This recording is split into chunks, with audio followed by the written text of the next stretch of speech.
Então, galera, dito isto, o que nós precisamos saber a nível de trovadorismo?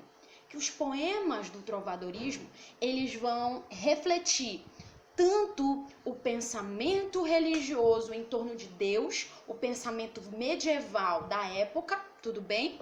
Quanto as relações sociais baseadas na submissão aos senhores feudais. Como assim, professora? Quer dizer, então, que os camponeses, eles deveriam ser submissos, eles deveriam prestar submissão. O que é submissão, professora?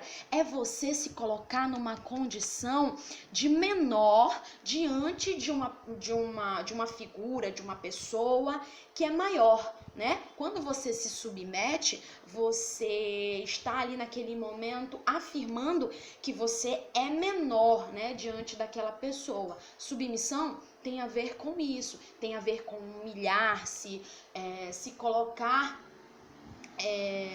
debaixo de alguma autoridade ou da influência de alguma autoridade. Perfeito, gente? Então você precisa entender que esses poemas produzidos no período medieval, no trovadorismo especificamente, eram poemas que refletiam tanto o temor a Deus, a questão da salvação, dos aspectos do cristianismo, quanto essas relações sociais baseadas na relação dos senhores feudais ou das relações dos feudos, tá bom, gente? Basicamente é isso. Outro ponto aqui importante também, né, que eu acabei de recordar, que vocês estão vendo aí no slide de vocês, que ele diz assim, ó: estes eram os detentores da posse da terra, habitavam castelos e exerciam um poder absoluto sobre seus servos, que no caso eram os camponeses, ou vassalos. Professora, qual é a diferença entre ser servo e vassalo? Essa diferença ela é muito mais histórica, mas vocês precisam saber dessa diferença, porque vira e mexe, essas expressões aparecem nos poemas, servo e vassalo. É importante que você entenda que ser servo e ser vassalo é uma condição de se submeter ao poder do senhor feudal. Mas qual é a diferença? Quem eram os servos? Eram os camponeses. Quando o senhor feudal dava a eles, no caso, ou cedia a eles a terra, a pequena parte de terra dentro do feudo para a produção. Mas e os vassalos? Quem eram os vassalos? Os vassalos eram nobres que tinham um poder bem menor do que o senhor feudal e ele cedia também para esses nobres faixas de terra, tudo bem? Mas a relação aí de vassalagem era entre nobres, tudo bem? Então não acontecia a exploração que eles faziam com os camponeses lá com os nobres, até porque essa relação de vassalagem era entre nobre e nobre, tudo bem? Tranquilo? Ficou claro? Então, ser servo é uma relação entre senhor feudal e camponês. Tudo bem? Tranquilo? E a questão dos vassalos ou a relação de vassalagem é quando você tem um senhor feudal cedendo, tudo bem? Faixas de terra ou lotes de terra para a produção a outro nobre de menor importância que ele. Tranquilo? Então, vamos seguir. Como eu disse a vocês aqui, a questão do distanciamento, entre classes sociais e a questão da superioridade. Era muito comum, era evidente, na verdade, a diferença entre classes sociais, quem tinha muita terra e quem não tinha muita terra. Partindo especificamente para a questão, as características e informações históricas sobre o trovadorismo, a gente diz que o trovadorismo ele começou, certo, a partir da publicação da primeira cantiga, ou da criação da primeira cantiga feita por Taveirós, no ano de provavelmente de 1198, que foi intitulada como Cantiga da Ribeirinha. Essa informação você tem aí no seu cadernão, tá bom, gente? Bom, lembra lá que eu falei a vocês que essas produções, elas são divididas em poemas e prosas, tá bom, gente? Esses poemas, chamados de trovas eram acompanhadas por instrumentos musicais como alaúde, flauta, viola, gaita. E nós vamos estudar 2 tipos de produção. Na verdade, eu vou te apresentar 2 tipos de produção, mas nós vamos focar em uma delas. Dentro dessas produções poéticas, nós temos as cantigas líricas, tudo bem? E as cantigas satíricas, tudo bem? Olha aqui as cantigas satíricas. Mas nós iremos focar nas cantigas líricas, que são os poemas. Lembra que quando eu falo cantiga, eu estou falando de poema mais música.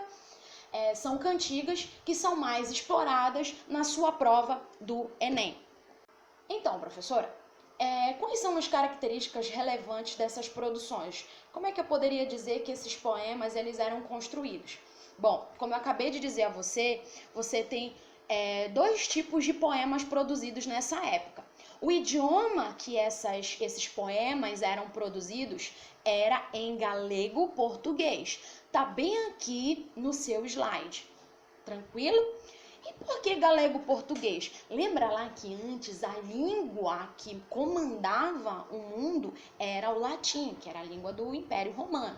Mas com a queda do Império Romano, o latim ele passou a se misturar com os dialetos dos povos bárbaros. E no meio dessa misturada aí surgiu o galego-português, que é uma mistura ali de português meio que espanhol, tá bom, gente? Então as cantigas elas eram produzidas nesse idioma, em galego-português, e elas eram ou dividiam-se em 2 grupos, as cantigas líricas e as cantigas satíricas. É importante dizer que as cantigas líricas, olha lá, lembra lá das nossas aulas de gêneros literários, cantigas líricas eram cantigas que expressavam sentimentos, expressavam emoções. Aqui nesse contexto, especificamente, expressar sentimentos de amor, né? Do sentimento de gostar de alguém, lirismo, amor, enfim, tá certo? Especificamente, os sentimentos aqui em destaque é o amor. E essas cantigas líricas vão se dividir em 2 grupos. Cantigas de amor, como eu falei ainda há pouco, e as cantigas de amigo, que nós veremos as características específicas de cada uma delas.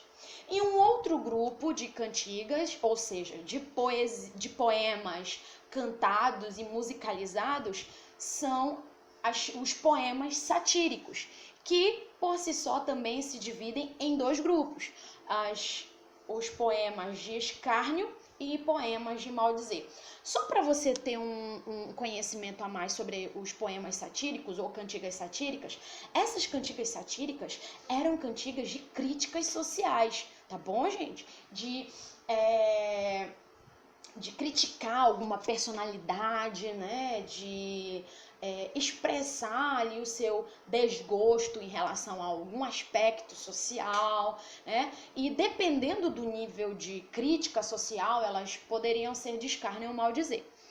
Bom, essas cantigas líricas, elas foram de extrema importância no processo de construção da poesia, tanto portuguesa quanto brasileira, tá certo, gente? Então é por isso que nós precisamos estudá-las. Aqui nós finalizamos a primeira parte da nossa aula de trovadorismo. Essa primeira parte corresponde ao contexto histórico. Eu tentei resumir o máximo possível dessa dinâmica histórica e desse contexto em que as poesias líricas, tanto de amor quanto de amigo, são construídas. Perfeito, gente? O nosso próximo passo, a nossa segunda etapa dessa aula, vai ser de apresentar esses 2 tipos de cantigas e caracterizá-las. E, no final, passar um exercício para vocês.